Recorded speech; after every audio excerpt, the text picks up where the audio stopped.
दोस्तों आइए जानते हैं गंगा दशहरा व्रत कथा। गंगा दशहरा 2025 पर करें मां गंगा का पूजन और स्नान। जाने व्रत कथा, पूजा विधि, शुभ मुहूर्त और इस पर्व पर धार्मिक महत्व, पापों से मुक्ति। दोस्तों गंगा दशहरा कथा के बारे में जानिए। गंगा दशहरा के दिन मां गंगा का धरती पर अवतरण हुआ था।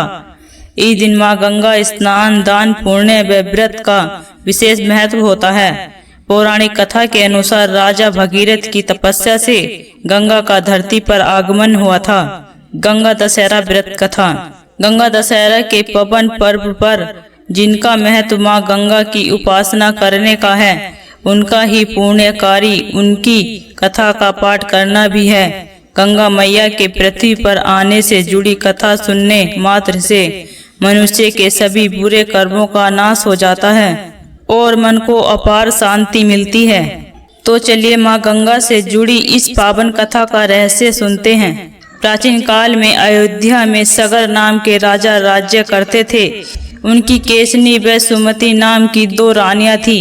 केसनी से अंशुमान नाम के पुत्र का जन्म हुआ और सुमति से 60,000 पुत्र हुए। एक बार राजा सगर ने अश्वमेध यज्ञ किया। यज्ञ पूरा होने के लिए एक घोड़ा छोड़ा गया, परंतु इंद्र ने उनके यज्ञ को भंग करने की मनसा में उस घोड़े को चुरा लिया, कपिल मुनि के आश्रम में बांध दिया। कपिल मुनि उस समय तपस्या कर रहे थे। इधर राजा ने अपने 60,000 पुत्रों को घोड़ा वापस लाने का आदेश दिया। जब राजा सगर के 60,000 पुत्र आश्रम पहुँचे तो ध्यान मंग कपिल मुनि की तपस्या भंग हो गई और वे सब मुनि की क्रोध की ज्वाला से जलकर भस्म हो गए। इसके पश्चात केसनी के पुत्र अंशुमान पिता से आज्ञा लेकर अपने भाइयों को खोजते हुए तो गरुड़ ने उनके 60 भाइयों के भस्म होने का रहस्य बताया। गरुड़ जी ने अंशुमान से ये भी कहा कि इनकी मुक्ति के लिए गंगा जी को स्वर्ग से पृथ्वी पर लाना होगा। महाराज सगर की मृत्यु के बाद अंशुमान ने माता गंगा को पृथ्वी पर लाने के लिए तपस्या की, परंतु वे ऐसा करने में असफल रहे।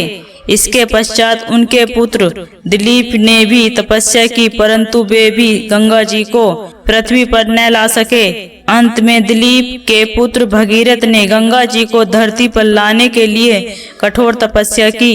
भगीरथ की तपस्या से ब्रह्मा जी प्रसन्न हुए और गंगा को पृथ्वी लोक पर ले जाने का वरदान दिया। किंतु अब भी एक समस्या थी, वो ये कि ब्रह्मा जी के कमंडल से छूटने के बाद गंगा के मेघ को पृथ्वी पर कौन संभालेगा। भगीरथ ने जब इस बारे में ब्रह्मा जी से प्रश्न किया तो उन्होंने कहा कि भूगोल में भगवान भोलेनाथ के अलावा किसी में इतनी शक्ति नहीं जो गंगा के वेग को संभाल सके। इसलिए गंगा का वेग संभालने के लिए तुम भगवान शिव से विनती करो। इसके बाद भगीरथ ने एक अंगूठे पर खड़े होकर भगवान शंकर की घोर तपस्या की। भगीरथ के तप से प्रसन्न होकर शिवजी गंगा को अपनी जटाओं में संभालने के लिए तैयार हो गए। इस प्रकार भगवान शिव की जटाओं से गंगा पृथ्वी की ओर बढ़ी। शिवजी ने मात्र अपनी एक जटा से गंगा जी को छोड़ा, फिर भी उनका प्रभाव बहुत तीव्र था। इसका परिणाम यह हुआ कि ऋषि जैन का आश्रम ध्वज हो गया। इससे क्रोधित होकर ऋषि जैन ने गंगा जी को पी लिया। इसके बाद भगीरथ ने महर्षि जैन से गंगा जी को मुक्त करने के लिए प्रार्थना की। तब उन्होंने गंगा जी को भगीरथ के साथ पृथ्वी पर जाने के लिए मुक्त कर दिया। इसके पश्चात गंगा जी ने कपिल मुनि के आश्रम में पहुंचकर भगीरथ के सभी पूर्वजों का उद्धार किया। भक्तों, जैसा कि आप जानते हैं कि महाराज भगीरथ की तपस्या के कारण ही गंगा जी पृथ्वी पर आई थी।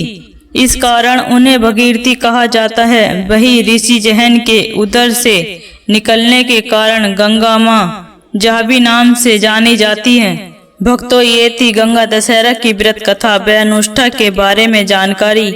हमारी कामना है मां गंगा आपकी उपासना से प्रसन्न हो और आपके पापों को नष्ट करे। ऐसे ही व्रत, त्योहार व अन्य धार्मिक जानकारियों के लिए जुड़े रहिए।